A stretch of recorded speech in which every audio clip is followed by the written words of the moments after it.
ditemukan ternyata orang yang telah terkena virus corona ini berhubungan dengan 2 orang. Seorang ibu yang umurnya 64 tahun dan putrinya yang berumur 31 tahun. Dicek oleh tim kita pada posisi yang ternyata pada posisi yang sakit. Dicek dan tadi pagi saya mendapatkan laporan dari Pak Menteri Kesehatan bahwa ibu ini dan putrinya positif corona.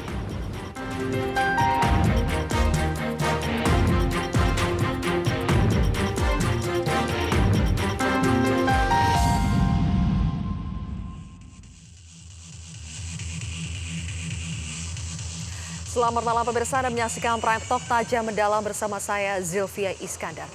Indonesia tak lagi bebas corona. Presiden Joko Widodo mengumumkan 2 WNI positif terjangkit virus corona dan saat ini sedang dirawat di ruang isolasi RSPI Dr. Sulianti Saroso.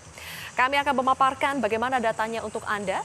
2 pasien tersebut berjenis kelamin perempuan. Ada ibu dan anak masing-masing berusia 64 tahun dan 31 tahun.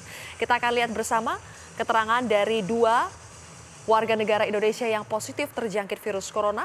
Usia ibu 64 tahun dan usia anak 31 tahun. Mereka saat ini dirawat di ruang isolasi RS Sulianti Saroso.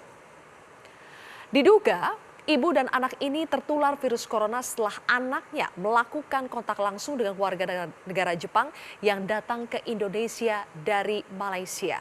Warga negara Jepang ini belakangan dinyatakan positif corona setelah kembali ke Malaysia. Ini dia datanya. Jadi warga negara Jepang pada tanggal 14 Februari bertemu dengan warga negara Indonesia. Jadi hanya bertemu dengan anaknya saja di klub dansa.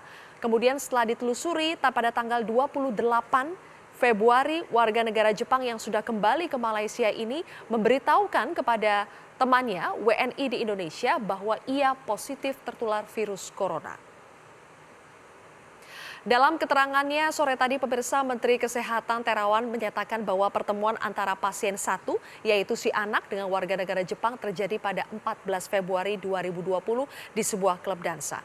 2 hari kemudian pada tanggal 16 Februari pasien mengeluhkan ia sakit demam dan batuk, kemudian ia memeriksakan dirinya ke rumah sakit. 10 hari kemudian pada tanggal 26 Februari pasien akhirnya dirawat di sebuah rumah sakit di Depok karena batuknya tidak sembuh-sembuh. Nah, 2 hari kemudian atau tanggal 28 Februari, warga negara Jepang ini mengabari bahwa dirinya positif corona. Atas pertimbangan itulah maka pada tanggal 1 Maret, 2 perempuan ini akhirnya dilarikan ke RSPI Sulianti Saroso. Setelah mengetahui dan dilakukan pemeriksaan ternyata positif corona, maka tadi pagi Presiden Joko Widodo mengumumkan kepada publik bahwa Indonesia sudah positif ada 2 warga negaranya yang terjangkit virus corona. Pemerintah telah menyiapkan 5 langkah dalam menangani kasus corona dan juga mencegah penyebarannya. Pertama kita lihat menyediakan 100 rumah sakit rujukan yang memiliki ruang isolasi berstandar internasional. Dan rencananya pemerintah akan menambah 32 rumah sakit rujukan lainnya. Kemudian langkah kedua, RI ini memiliki ketersediaan cairan regen. Cairan regen ini adalah cairan pendeteksi virus corona yang cukup. Ketiga adalah menyiapkan tim TNI, Polri, dan sipil untuk bersiaga menangani kasus corona. Selanjutnya, langkah yang dilakukan oleh pemerintah Indonesia adalah memiliki mekanisme standar Operation Procedure atau SOP standar internasional dan juga menyiapkan anggaran khusus untuk menangani kasus corona. Pertanyaannya adalah apakah berbagai langkah yang dilakukan oleh pemerintah ini cukup untuk menangkal penyebaran virus corona yang sudah terlanjur ada di Indonesia? Dan apa saja yang perlu kita lakukan untuk menjaga diri dari kemungkinan tertular virus corona? Kami akan membahasnya bersama dengan sejumlah narasumber, tetapi sebelum itu saya akan bergabung dengan rekan Sisilia Sinabariba yang saat ini berada di RSPI Sulianti Saroso. Sisil, bagaimanakah perkembangan kondisi kesehatan 2 WNI yang positif corona sejauh ini? Zevia, 2 orang warga negara Indonesia yang juga merupakan warga Depok, Jawa Barat yang positif terinfeksi virus corona hingga malam ini masih dirawat intensif di ruang isolasi RSPI Sulianti Saroso, Sunter, Jakarta Utara. Memang Menteri Kesehatan mengungkapkan bahwa hingga sore tadi kondisi dari kedua pasien ini masih sehat dan tidak demam serta tidak sesak nafas, namun hanya flu dan juga batuk. Dan lokasi tempat kami melaporkan saat ini di belakang kami ini merupakan tempat yang digunakan untuk mengisolasi dan juga untuk merawat pasien yang terinfeksi virus corona, termasuk 2 orang pasien, yakni ibu yang berusia 64 tahun beserta putrinya yang berusia 31 tahun. Namun untuk informasi terbaru berdasarkan di layar juga dapat dilihat bahwa ada 1 unit mobil ambulan. Namun sebelumnya ambulan pertama tadi sekitar pukul 16.30 waktu Indonesia Barat sudah tiba di Rumah Sakit Sulianti Saroso dan langsung menuju ke gedung tempat proses dirawatnya 2 orang pasien ini. Dan mobil pertama ini merupakan mobil ambulan dari Dinas Kesehatan Kota Depok. Sementara sejam kemudian disusul oleh ambulan kedua yang merupakan ambulan dari Kecamatan Kebayoran Baru, Jakarta Selatan.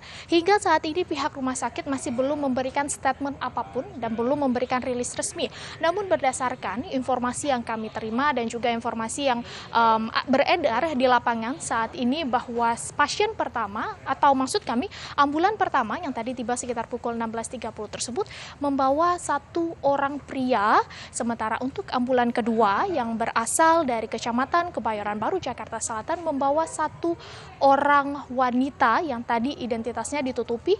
Dan ketika masuk ke dalam gedung pun, ketika keluar dari ambulan juga tidak dapat dilihat secara jelas bagaimana dan siapa sebenarnya orang yang datang ke gedung tersebut. Namun memang informasi yang beredar bahwa 2 orang yang baru saja tiba di Rumah Sakit Sulianti Saroso ini merupakan kerabat dekat dari 2 orang pasien yang sebelumnya sudah dinyatakan positif terinfeksi virus corona. Namun sekali lagi, Sylvia dan juga pemirsa, bahwa ini masih menunggu konfirmasi dari pihak terkait, dalam hal ini dari pihak RSPI Sulianti Saroso. Sylvia. Baik, sambil kita menantikan konfirmasi mengenai 2 orang yang dibawa dengan ambulans dan diduga sebagai kerabat 2 WNI yang positif corona, saya ingin bertanya juga mengenai kondisi 2 anggota keluarga lainnya yang katanya melakukan close contact dengan 2 WNI yang positif corona. Apakah mereka ini sudah dibawa ke RSPI dan apakah mereka juga dilakukan pemeriksaan sesuai dengan standar SOP-nya pasien suspek corona? Sylvia, memang jika bertanya 2 orang yang close contact atau melakukan kontak secara langsung dengan 2 orang pasien yang terinfeksi virus corona ini, memang mereka diduga kuat adalah yang masuk atau yang tiba di Rumah Sakit Sulianti Saroso menggunakan ambulan yang tiba sore tadi di rumah sakit ini. Namun yang menjadi pertanyaan kami awak media di sini adalah ada 2 ambulan yang datang, yakni ambulan dari Dinas Kesehatan Depok dan satu lagi ambulan dari Kecamatan Kebayoran Baru, Jakarta Selatan. Sementara diketahui bahwa 2 orang pasien ini merupakan warga Depok. Jadi untuk ambulan pertama yang merupakan ambulan yang didatangkan oleh Dinas Kesehatan Depok ini memang tidak perlu dipertanyakan. Namun yang menjadi pertanyaan adalah ambulan kedua yang datang dari Kecamatan Kebayoran Baru, Jakarta Selatan. Sementara diketahui bahwa ibu dan anak ini tinggal di Depok. Namun ketika kami tadi mencoba berbincang dengan teman-teman media dan juga berkontak dengan beberapa rekan media yang ada di Depok, Jawa Barat, mereka mengungkapkan bahwa memang sejauh ini informasi yang diterima bahwa ibu dan anak ini tinggal di rumah yang berbeda. Artinya satu tinggal di Depok, Jawa Barat, sementara satu lainnya yakni sang anak yang berusia 31 tahun ini tinggal di kawasan Kemang, Jakarta Selatan. Namun ini sekali lagi masih menunggu konfirmasi, baik itu dari Rumah Sakit Sulianti Saroso maupun dari pemerintah, baik itu pemerintah Jawa Barat maupun pemerintah dari DKI Jakarta. Baik, Sylvia. Satu lagi, Cecil, kita kembali ke penanganan 2 WNI yang sudah positif corona ini. Apa saja langkah penanganan atau pengobatan yang dilakukan rumah sakit untuk memulihkan kondisi pasien ini? Ya, Sylvia, 2 orang pasien positif yang dirawat di Rumah Sakit Sulianti Saroso saat ini memang sudah masuk ke ruangan khusus. Pihak dari Rumah Sakit Sulianti Saroso juga mengungkapkan bahwa mereka sudah memiliki alat-alat dengan standar internasional untuk penanganan dan juga perawatan pasien yang positif terinfeksi virus corona. Mengingat RSPI Sulianti Saroso ini juga masuk ke dalam satu dari 3 rumah sakit yang direkomendasikan di DKI Jakarta dan masuk ke satu dari 100 rumah sakit yang direkomendasikan di seluruh Indonesia. Pihak rumah sakit juga mengungkapkan mereka masih akan terus memantau perkembangan dari 2 orang pasien ini, dan jika melihat tadi apa yang disampaikan oleh Menteri Kesehatan Terawan Agus Putranto saat melihat langsung bagaimana penanganan yang ada di rumah sakit ini, Menteri Kesehatan mengungkapkan bahwa dalam 5 hari ke depan pasien akan dilakukan tes swab atau metode usap untuk melihat apakah mereka masih terinfeksi virus corona atau sudah sehat. Nah, jika dinyatakan sudah sehat, nantinya mereka dapat kembali ke rumah namun tetap dalam pengawasan, artinya masuk dalam kategori ODP, orang dengan pengawasan, sehingga tidak dapat sepenuhnya sehat begitu. Namun jika berdasarkan informasi dari rumah sakit, tidak hanya ada 2 orang pasien yang positif terinfeksi virus corona yang saat ini dirawat di Rumah Sakit Sulianti Saroso. Ada 2 orang lainnya yang saat ini juga dirawat, yakni 2 orang pria, namun statusnya saat ini negatif terinfeksi virus corona sehingga tidak ada yang perlu dikhawatirkan. Namun untuk memastikan kondisi dari kedua orang yang negatif ini, besok akan dilakukan tes swab kedua untuk melihat bagaimana spesimennya atau untuk melihat bagaimana perkembangan kesehatan dari kedua orang yang negatif terinfeksi virus corona. Ini artinya sejauh ini ada 4 yang sudah dikonfirmasi setengah dirawat, 2 positif, 2 negatif, dan yang 2 negatif ini kemungkinan besar akan segera dipulangkan. Selain itu juga Zilvia serta pemirsa, pihak dari rumah sakit juga mengungkapkan masih akan terus memantau perkembangan dari 2 orang pasien yang positif virus corona ini dan juga sudah membatasi untuk penjengukan, artinya tidak lagi ada yang boleh diperbolehkan untuk melihat kondisi dari 2 orang pasien yang positif terinfeksi corona ini, karena memang ini terisolasi, artinya tidak ada lagi yang boleh masuk. Bahkan pihak rumah sakit membagi menjadi 3 zona. Zona merah artinya tidak ada lagi yang boleh masuk, hanya tim medis khusus. Kemudian ada zona kuning dan zona hijau, artinya zona aman dan boleh dimasuki oleh orang-orang, termasuk tempat kami berdiri saat ini merupakan zona aman karena kami dapat bisa melaporkan, dan juga rekan-rekan media juga masih menunggu di sini untuk informasi lebih lanjut terkait dengan yang paling utama adalah siapa orang-orang yang dibawa ke gedung isolasi di Rumah Sakit Sulianti Saroso dan apa hubungannya dengan 2 orang pasien, ibu dan anak yang positif terinfeksi virus corona. Kami masih akan memberikan update-nya. Zilvia, untuk sementara demikian, kembali ke Anda di studio. Baik, terima kasih atas informasi terkini dari RSPI Sulianti Saroso. Rekan Sisilia Sinabariba melaporkan. Pemirsa, kebijakan dan langkah strategis apa yang akan diambil pemerintah pusat pasca ditemukannya kasus corona yang positif di Indonesia? Kami segera bergabung dengan Deputi 5 KSP Jaleswari Pramowardani. Selamat malam, Mbak Dani. Halo, selamat malam. Mbak Dani, setelah ada 2 WNI yang positif corona di Indonesia, kebijakan atau langkah strategis apa yang akan diambil pemerintah pusat untuk melakukan pemulihan, pendeteksian, dan juga pencegahan ke depannya? Oke, terima kasih Mbak Sylvia.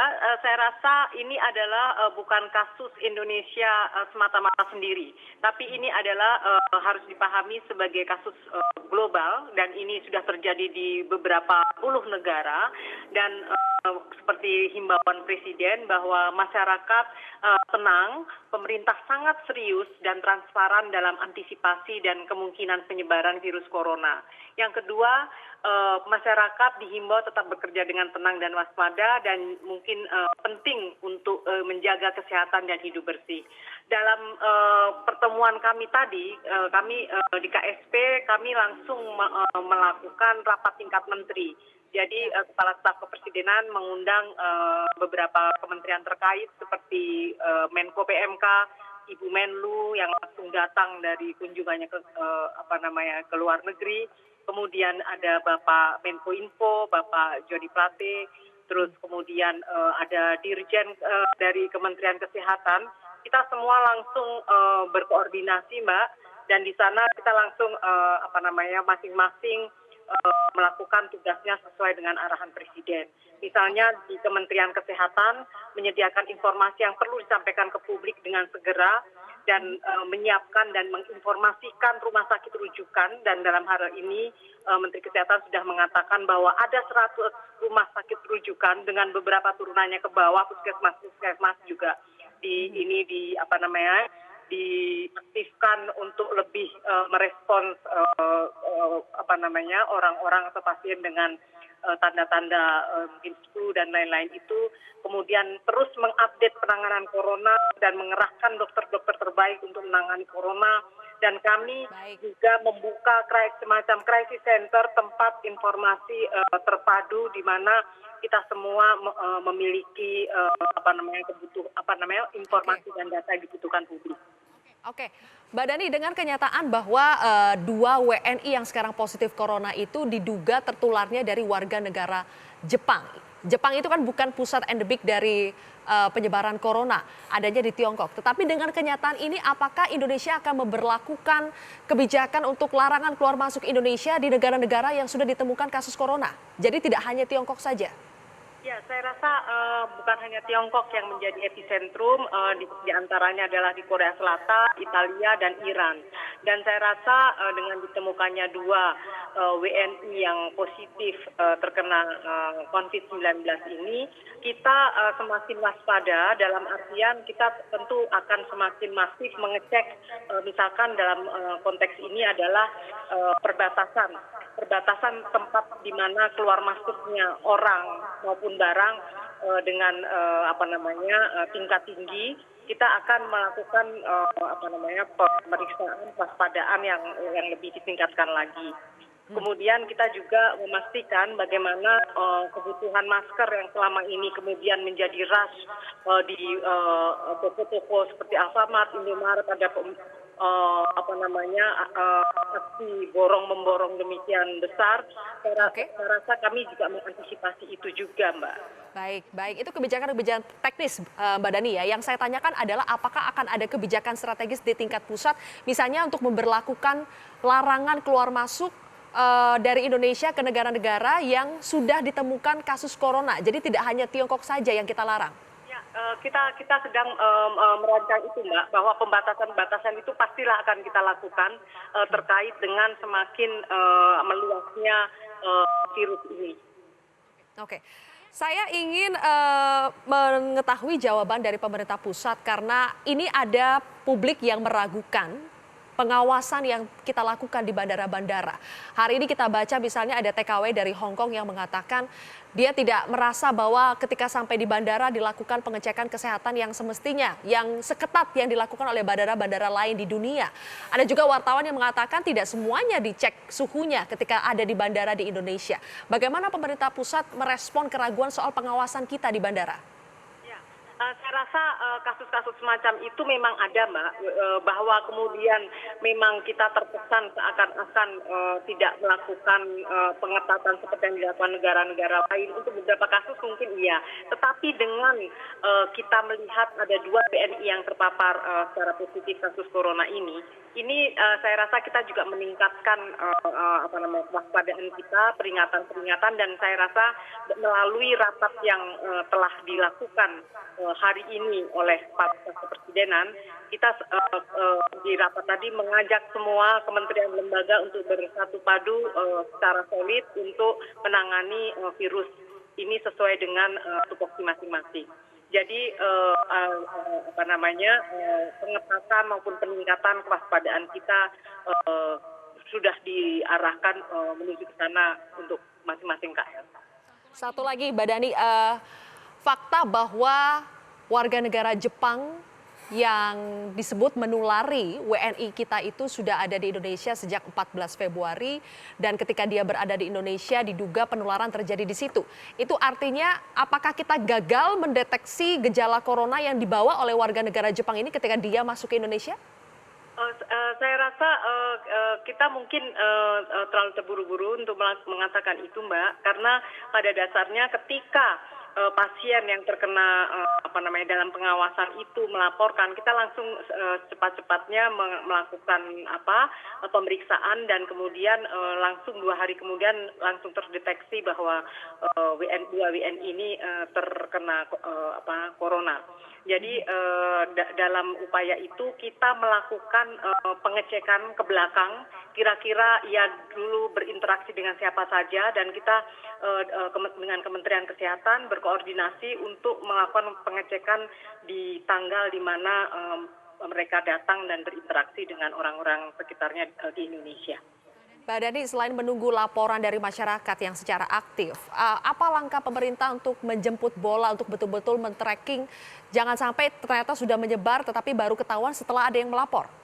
Saya rasa sekarang ada peningkatan kewaspadaan di perbatasan-perbatasan, Mbak, tempat keluar masuknya lalu lintas orang, misalkan di bandara, pelabuhan, kemudian di perbatasan-perbatasan misalnya antara Malaysia dengan Indonesia, perbatasan darat dan lain-lain, itu pengetatan dan kemudian pemeriksaan akan lebih ditingkatkan secara masif, dan mungkin ada beberapa perbatasan yang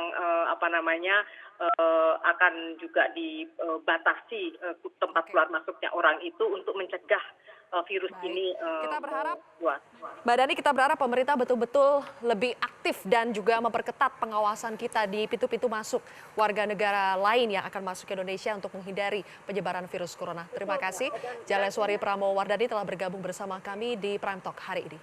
Pemirsa, kami sekarang mengajak Anda untuk bergabung dengan rekan Valencia Melvinsi yang akan melaporkan kunjungan Menteri Kesehatan di salah satu rumah sakit di Depok, Jawa Barat. Valen? Halo, Valen. Valen, apakah Menteri Kesehatan Terawan sudah tiba di rumah sakit yang tempat Anda berada saat ini? Ya, Zilvia, saat ini saya berada di salah satu rumah sakit swasta yang berlokasi di Depok, Jawa Barat. Dan sore hari ini tadi Menteri Kesehatan Terawan Agus Putranto bersama dengan Gubernur Jawa Barat Ridwan Kamil dan juga Wali Kota Depok Muhammad Idris datang ke rumah sakit ini untuk melakukan tinjauan secara langsung dan juga berdialog kepada petugas dan juga dokter yang berjaga ataupun bekerja di rumah sakit ini. Dan tadi juga Terawan sempat menyampaikan sejumlah imbauan dan juga arahan bagi masyarakat, khususnya warga Kota Depok, untuk tidak panik dan juga tetap tenang dalam menghadapi apa yang juga sudah disampaikan tadi pagi secara resmi oleh Presiden Joko Widodo, bahwa ada 2 warga negara Indonesia yang berdomisili di Depok dinyatakan positif terinfeksi virus corona. Dan 2 warga negara yang positif ini saat ini sedang menjalani perawatan di Rumah Sakit Infeksi Sulianti Saroso. Dan memang beberapa hari sebelumnya, lebih tepatnya pada tanggal 27 Februari 2020, 2 warga negara Indonesia yang berdomisili di Depok ini sempat datang ke rumah sakit ini untuk berobat dan juga melaporkan bahwa mereka mengalami sejumlah gejala seperti demam, sesak nafas, flu, dan juga batuk. Dan kemudian 2 hari setelahnya datang lagi ke rumah sakit yang sama untuk melaporkan bahwa ternyata sakitnya belum sembuh dan juga masih terjadi secara terus-menerus. Dan setelah diklarifikasi bahwa sebelumnya ternyata mereka sempat berkontak langsung dengan 2 orang warga negara asing, yakni WNA Jepang yang berdomisili di Malaysia dan juga positif terjangkit virus corona. Dan sejauh ini tadi juga Terawan mengajak masyarakat untuk menangkal virus ini, menangkal penyebaran virus ini dengan hidup sehat, kemudian membiasakan untuk cuci tangan dan juga mengkonsumsi makanan yang sehat, dan juga memastikan bahwa imun tubuh kita selalu terjaga agar kita terhindar dari penyebaran virus corona ini. Dan kemudian tadi Terawan juga menyampaikan dan juga sangat menyayangkan kebijakan dari rumah sakit yang mengistirahatkan sementara sekitar 70 petugas dan juga jajaran manajemen rumah sakit yang diduga berkontak langsung dengan 2 WNI yang dinyatakan positif corona. Hal ini dinyatakan oleh Terawan adalah salah satu bentuk dari paranoid ataupun merasa ketakutan adanya penyebaran virus corona. Dan kemudian Terawan menyatakan bahwa penyebaran virus corona ini tentunya sangat bergantung pada bagaimana tingkat ketahanan ataupun daya tahan tubuh dari orang yang berkontak langsung ataupun berada di dekat orang-orang yang mungkin terdampak dari virus corona. Zilvia. Valen, terkait dengan puluhan petugas medis yang dirumahkan oleh pihak rumah sakit, selain dirumahkan, apakah rumah sakit juga melakukan pengecekan-pengecekan kepada petugas medisnya untuk mengetahui apakah mereka memiliki gejala corona atau tidak? Ya Zilvia, sejauh ini tadi seperti yang didialogkan antara sejumlah perwakilan rumah sakit dan juga Dokter Terawan langsung di sini bersama dengan pejabat daerah setempat. Ini dari total keseluruhan sekitar 70 petugas rumah sakit yang diistirahatkan sementara, ini tidak ada yang menunjukkan gejala-gejala bahwa mereka berpotensi ataupun berkemungkinan terdampak ataupun terjangkit virus corona akibat berkontak langsung mungkin dengan 2 orang yang kemudian dinyatakan positif terjangkit virus corona ini. Dan kemudian sesuai dengan standar dan juga prosedur yang telah ditetapkan, jika seandainya ada yang sakit, baik batuk, flu, dan juga sesak nafas serta demam yang berkepanjangan, alangkah baiknya untuk melaporkan ataupun datang ke rumah sakit untuk segera berobat, dan kemudian nanti akan ada tindakan medis lebih lanjut yang akan dilakukan oleh pihak rumah sakit. Dan ini juga tadi disampaikan oleh Dokter Terawan bahwa setidaknya ada 100 rumah sakit yang juga sudah disiagakan siap untuk menangani sejumlah orang yang diduga terjangkit virus corona ini. Begitupun dengan daerah khusus dari Jawa Barat ini sendiri, karena Depok merupakan Jawa Barat. Tadi Ridwan Kamil mengatakan bahwa ada 27 RSUD yang juga sudah siap untuk menangani berbagai keluhan ataupun dugaan bahwa ada pasien yang terjangkit ataupun berindikasi terjangkit virus corona, dan nantinya bisa dirujuk ke salah satu rumah sakit yang ada di Jawa Barat, yakni Rumah Sakit Hasan Sadikin, karena ini merupakan satu-satunya rumah sakit yang bisa langsung menentukan ataupun memberikan penanganan khusus terkait dengan dugaan terjangkitnya virus corona ini.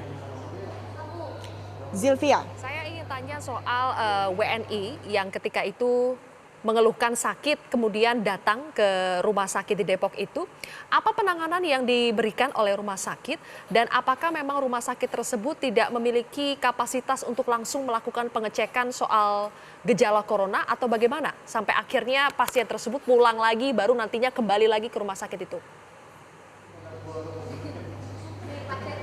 Ya Zilvia, sesuai dengan kronologis yang telah disampaikan bahwa 2 orang warga negara Indonesia yang datang ke rumah sakit ini, mereka datang dengan mengeluhkan sejumlah penyakit seperti flu, kemudian demam dan juga batuk kepada rumah sakit swasta yang ada di Depok ini. Dan kemudian mereka hanya melakukan rawat jalan dan bisa beraktivitas kembali seperti biasanya. Namun ternyata setelah jelang waktu 2 hingga 3 hari, sakit yang diderita oleh 2 orang warga negara Indonesia yang kemudian dinyatakan positif corona ini tidak sembuh. Dan oleh karena itu, keduanya kembali lagi ke rumah sakit ini untuk berobat kembali dan juga mengaku bahwa sebelumnya mereka telah berkontak langsung dengan 2 orang warga negara Jepang yang berdomisili di Malaysia. Dan kemudian barulah didapatkan informasi bahwa warga negara Jepang itu ternyata positif terjangkit corona di Malaysia. Dan sebelumnya, warga negara Indonesia yang positif dan juga warga negara Jepang ini sempat bertemu di salah satu tempat dansa di kawasan DKI Jakarta. Dan oleh karena itu belum ada tindakan spesifik yang dilakukan untuk mengetahui apakah benar pasien yang terduga terjangkit corona ini adalah terjangkit corona atau bukan di rumah sakit yang ada di Depok ini. Zilvia. Terima kasih Valencia Melvinci atas laporan Anda. Pemirsa, seusai jeda kami akan membahas mengenai bagaimana kesiapsiagaan dari rumah sakit dan juga puskesmas di Indonesia untuk mengidentifikasi gejala-gejala virus corona. Sesaat lagi. Bersama kembali bersama kami di Prime Talk dan sudah bersama saya saat ini adalah Prof. Amin Subadrio, Kepala Lembaga Biomolekuler Eijkman. Prof. Amin, selamat malam. Selamat malam. Prof. Amin, Jumat kemarin kita ketemu masih 0 case, sekarang ternyata sudah ada 2 case di Indonesia. Saya ingin menelusuri bagaimana kronologi ketika terjangkit. Ini diduga pada tanggal 14 Februari salah satu WNI ini melakukan kontak dengan warga negara Jepang. Ternyata yang ingin saya tanyakan Prof. Amin, apakah orang yang sudah membawa virus corona belum tentu kelihatan gejalanya? Kita mesti memahami bahwa sebagian besar yang terpapar itu tidak sakit. Kemudian yang sakit juga tidak berat. yang berat tidak semuanya meninggal. Jadi itu seperti piramida. Ya, jadi yang paling banyak adalah mereka terpapar tapi tidak ada gejala. Kemudian yang kedua adalah yang gejalanya ringan, sehingga hampir tidak merasa sakit karena seperti flu biasa. Dan memang sebagian besar mereka sembuh sendiri, karena ini prinsipnya adalah Sebagian besar sembuh sendiri. sembuh sendiri. Karena ini adalah self-limiting disease sebetulnya. Jadi belum tentu dia harus sampai dinyatakan positif, tapi bisa saja sembuh sendiri. Bisa saja. Oke. Itu yang banyak beredar. Tapi ketika dia belum sembuh, mungkin saja dia bisa menjadi penular. Penular, ya. Bisa saja. Ya. Jadi kalau begitu memang ada kemungkinan besar corona sudah lama ada di Indonesia, tetapi karena dia sembuh sendiri, jadinya tidak ketahuan case-nya. Ya, itu kita tidak bisa membuktikan, kemungkinan itu ada. Tapi Kemungkinan itu ada, tetapi ya, sulit untuk dibuktikan. sulit untuk dibuktikan karena Oke. tidak ada indikasi untuk diperiksa, karena memang secara klinis mereka yang layer pertama itu secara klinis mereka sehat-sehat saja. Jadi yang paling banyak adalah terpapar tapi tidak ada gejala. Itu yang paling banyak Ya, ditemukan terpapar. di seluruh dunia ini, Prof. Ya, Oke. Kemudian sudah terpapar tapi gejalanya ringan dan bisa sembuh sendiri. ya ringan sekali seperti flu biasa. Nah, sebagian lagi ada yang sakit. Jadi secara klinis betul-betul dia ya jadi pasien lah gitu ya. Sebagian lagi mungkin karena usianya di atas 60 tahun, banyak komorbid, banyak penyakit lain, dia meninggal. Tapi ya kita mesti menyadari justru banyak yang tertular tapi tidak sakit. Nah, itu yang menyebabkan mereka bisa bepergian. Ya. Ini cerita bahkan sebelum Wuhan ditutup, masa liburan mereka keluar semua karena tidak ada gejala. Berarti memang sulit untuk mendeteksi yang seperti itu, terpapar tapi tidak ada gejala. Memang tidak bisa dideteksi, kecuali kalau kita melakukan secara random, diambil aja orang tidak ada gejala. Seperti di Cina dilakukan begitu kan, karena memang mereka udah jadi daerah endemis. Mereka melakukan pemeriksaan Kalau di secara Indonesia random. perlu tidak dilakukan secara itu, Prof? Dicek secara random. Apalagi ini kan di kawasan Depok. Apakah perlu dicek secara random? Apalagi orang-orang yang tinggal berdekatan dengan yang sudah positif? Saat ini belum perlu seperti itu, belum perlu seperti di Cina. Jadi orang sehat pun diperiksa.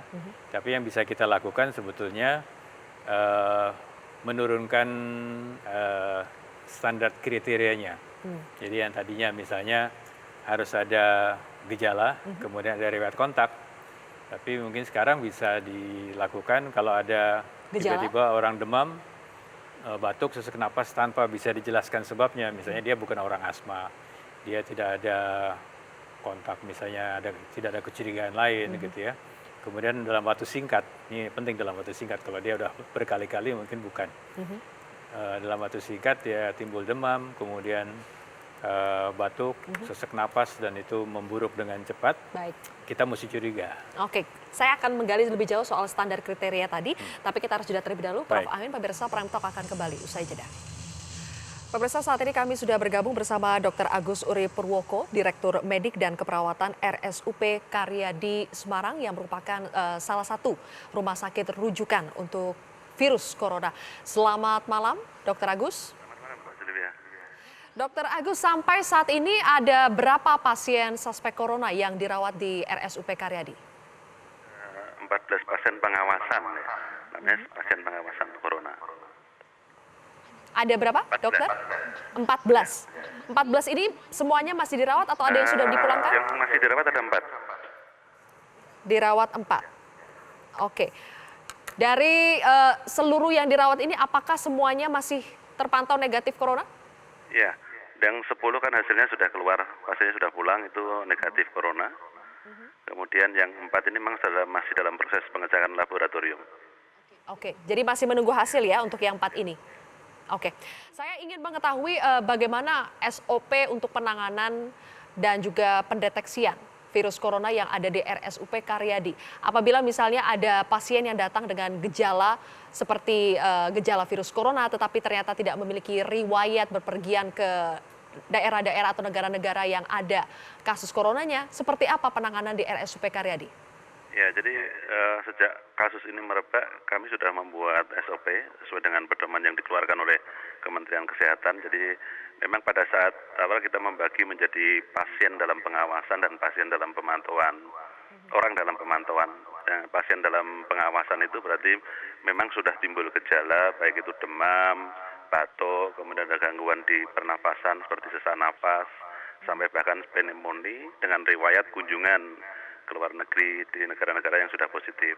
Kemudian yang orang dalam pemantauan itu ada riwayat demam atau bahkan tidak ada riwayat demam, tapi dengan riwayat kunjungan atau kontak dengan kontak di luar negeri yang dengan negara-negara yang sudah positif, itu orang dalam pemantauan. Jadi berdasarkan dua itulah kami membagi menjadi yang pengawasan dirawat, sedangkan yang pemantauan nanti kita pantau dengan Dinas Kesehatan Kota Semarang. Nah, yang pemantauan ini akan seperti apa pemantauannya? Apa yang dilakukan pada saat pemantauan? Di rumah masing-masing itu melewat Dinas Kesehatan Kota Semarang. Nah, selama dipantau itu ada petugas dari Dinas Kesehatan yang secara harian dia memantau kondisi pasien orang dalam pemantauan tersebut. Jadi ditanyakan keluhan yang timbul dan sebagainya sampai dipastikan 14 hari tidak ada masalah, kemudian berarti lewat masa pemantauan dinyatakan sehat.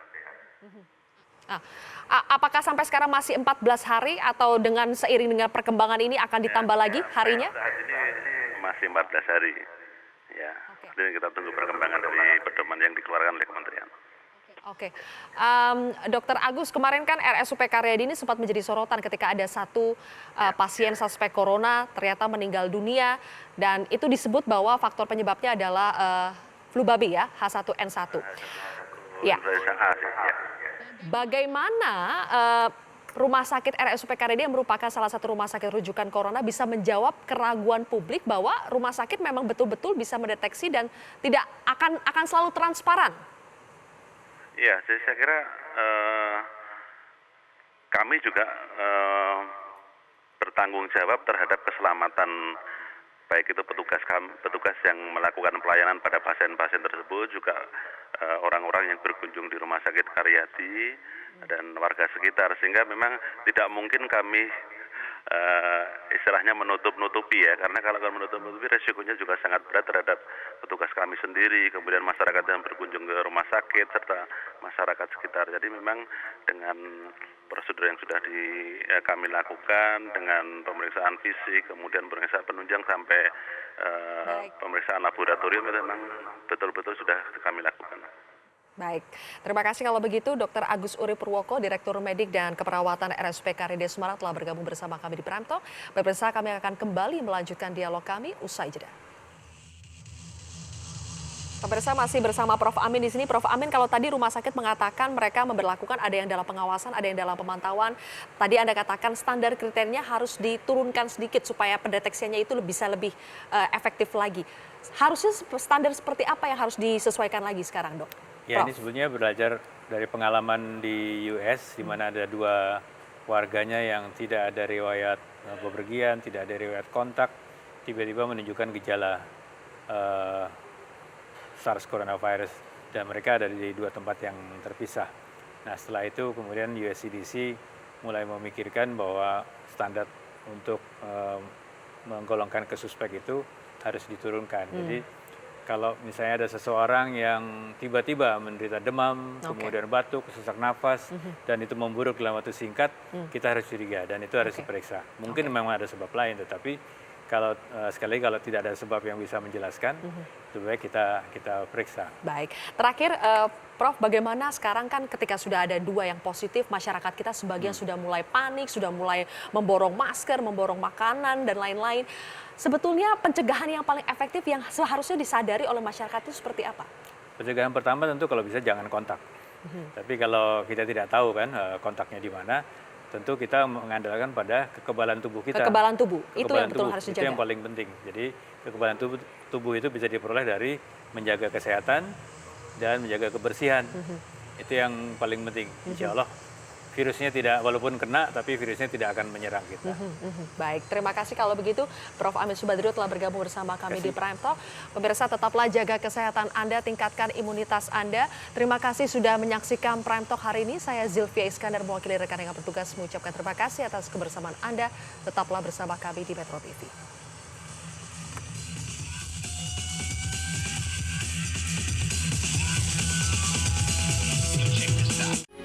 Metro TV, knowledge to elevate.